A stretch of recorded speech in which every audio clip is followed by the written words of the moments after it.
Weight loss ஜர்னியோட டே 7 தான் இன்றைக்கி பார்க்க போகிறோம். வாங்க. இன்னைக்கு மார்னிங் எழுந்தோடனே தக்காளி சாதமும் கொஞ்சம் பச்சடியும் தான் எடுத்துக்கிட்டேன். மதியமும் இதே தான் எடுத்துக்கிட்டேன். அதனால் வீடியோ எதுவும் எடுக்கல.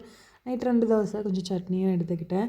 நைட்டு சுத்தமாகவே தூக்கம் வரல. கிட்டத்தட்ட 11:30க்கு மேலே ஆகிடுச்சு. என்ன பண்ணுறதுன்னு சொல்லிட்டு ஒரே யோசனையாக இருந்துச்சு. பாப்பா நல்லா தூங்கிட்டு இருந்தா. நல்லா தூங்க வச்சுட்டு சரி ஓகே இப்படியே இருந்தால் சரிப்பட்டு வராது. நம்ம 7 டேஸ் கிட்டத்தட்ட 6 டேஸ் வெயிட் லாஸ் பண்ணியிருக்கோம். ஆனால் அப்பயும் 1/2 இன்ச் தான் குறைஞ்சிருக்கோம். இது பத்தாது. நம்ம இதுக்கு மேலே ஏதாவது ட்ரை பண்ணணும்னு சொல்லிட்டு தான் என்னென்ன பண்ணணும்னு சொல்லிட்டு ஃபஸ்ட் நோட் பண்ணிக்கிட்டேன்.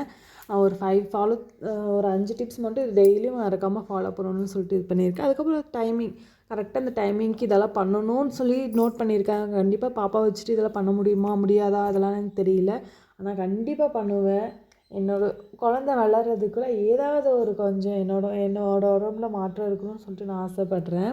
ஸோ கண்டிப்பாக ஏதாவது நடக்கும்னு நான் நினைக்கிறேன். நீங்களும் எனக்காக ப்ரே பண்ணிக்கோங்க. பாய் டாட்டா.